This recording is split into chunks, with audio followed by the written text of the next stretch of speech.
Morning sa ating lahat mga kaibigan. Nandito na naman tayo sa ating channel na Mercado Official po.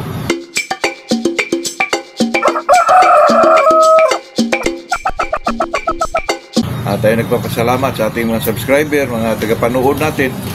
Pero mga kaibigan, itong mga ginagawa natin mga kaibigan ay yun lang talagang meron tayong alam. Pero pag wala naman mga kaibigan ay talagang hindi din natin sagutin po.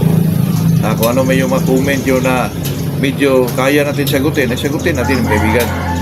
Pero pag anong kaibigan, pag wala talaga tayong idea din, katulad nung tinatanong ni Putsulo, yung mga kaliskis po, ay talagang wala tayong maibigay na informasyon mga kaibigan. Kaya yun lang talaga ang natin, yung kaya lang natin sagutin po. Pero mayroon namang mga iba dyan na talagang napaka-master mga kaibigan, doon din kayo makinig po kasi alam nyo na itong mga nalalaman natin tungkol sa sabong mga kaibigan, kahit maliit lang, kung hindi nyo mapakinabangan sa panahon na ito, pagsantabi nyo lang yan sa gilid. Baka darating din ang panahon na magagamit nyo rin yung mga idea na yun mga kaibigan. Kaya sa atin dito ay talagang lang po, enjoyment lang. Bilang isang magmamanok po, ay ang topic natin dito mga kaibigan ay bago tayo mag-umpisa, shoutout muna tayo kay GDA Vlogs, Anthony Espinilla, Buni Dindin, Dimasalang Masbate. Good morning sa inyo po. Maraming salamat sa pagsubaybay sa ating munting channel mga kaibigan, sa ating munting kaalaman.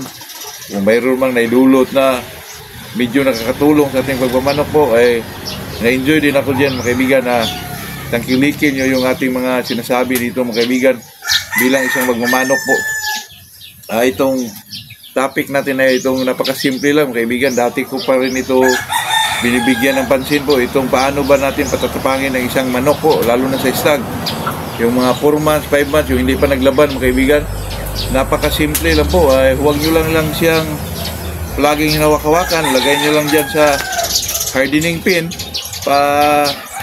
pabayaan nyo lang mga kaibigan hanggat, kasi ang manok naman mga kaibigan, lalo na sa sa palagi kong sinasabi mga kaibigan na pag ang manok talaga na yung mga bloodline, talagang matapang yan, talagang kusang maglaban yan mga kaibigan. Hihintay na lang yung medyo lumalaki na yung katawan nila, bumubulto na, ay talagang lumalaban na yun mga kaibigan, talagang tumatapang na rin bigla. Kasi alam nyo na, lalo na pag manok mo ay hindi mo pa laging sinasampi o ganon, pabayaan nyo lang dyan sa hardening pin yun. Ako, napakalaging bagay po mga kaibigan, kasi yung mga ganyong estilo po na pinabayaan lang natin yung manok, parang wala silang mga tawag yan sa Tagalog mga kaibigan, yung sa Bisaya pa, mga bunog. Nako, madali lang po patapangin ng isang manok po. Hindi nyo na kailangan pang taguan o lagyan ng takip ang kulungan. Pabayaan nyo lang talaga mga kaibigan. Alam nyo kasi mga kaibigan, ito kasi sinasabi natin mga patapang na isang manok. Kailangan mo lang dyan mga kaibigan, pataasin yung testosterone level ng isang manok po para medyo tumapang isang manok. Ang gawin nyo dyan ay taparan nyo ng inahin. Kahit hindi nyo pakastahin yan, pwede namang itapo nyo kasi 5 months po yung kaibigan. Pwede na yan kumasta po. Once ang isang stag magkasta mga kaibigan, ay talagang tumatapang yun. Huwag nyo lang palaging bitaw para naman medyo presko palagi yung katawan nila. At saka kasi yung mga manok na ganyan mga kaibigan, na pabayaan nyo lang dyan sa limber nila o talian nila, talagang kusang tumatapang yun mga kaibigan. Lalo na pag hindi mo palagi ibitaw, pabayaan nyo lang dyan hanggang mag 7 months or 8 months.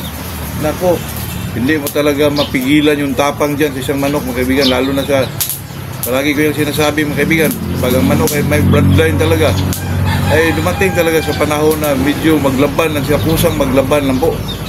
Kasi ang manok naman mga kaibigan, pag pinapabayaan mo lang, kinucord mo lang sa isang lugar na hindi mo palaging hinahawakan po, ay tako, magwala kayo sa manok dyan mga kaibigan. Lalo na pag inumpisahan mo na silang bigyan ng mga injectable vitamins mga kaibigan, lalo na yung mga mura lang, yung mga Bilamel, mga ganon. Wala namang mura siguro sa mga injectable vitamins na ngayon mga kaibigan. Yung mga yung mga ordinary lang mga kaibigan, yung mga Compixor, yung mga Tayabix. Ako mga kaibigan, ang manok dyan ay talaga magwala sa tapang po, totoo yan.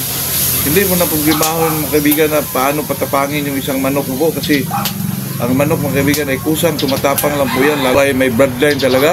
Nako, maging manhitir pa yung isang manok na yan. Katulad ng vlog natin kanina, yung isang Macau si Piplag, kung paano pakalmahin yung isang manok po. Pero kung paano patapangin, mga kaibigan, sa panahon ngayon, mga bloodline na mahinawakan ng isang mga magmamano po, nako, bihira lang yung mga mga kaibigan, yung medyo hindi maglaban po. Talagang yung mga, kung problema kayo kung paano patapangin nyo, pabayaan nyo lang po yan, mga kaibigan, kasi ang isang manok, lalo na pag may bloodline, ay kusang tumatapang lang po yan. Pagdating ng panahon po, yung mga mag-edad na sila ng mga 7, 6 months old, nako, hindi mo mapigilan yan, mga kaibigan, na talagang tumatapang na po ang isang manok, mga kaibigan.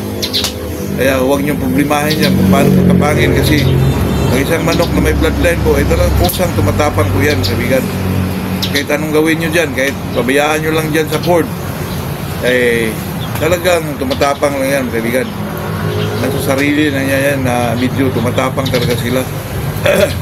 Kasi yung mga yan, dinidevelop na yan ng isang mga breeder, lalo na pag kumukuha ka talaga sa mga big time na farm, nako, sayang lang ang presyo niyan kung matagal tumatapang po.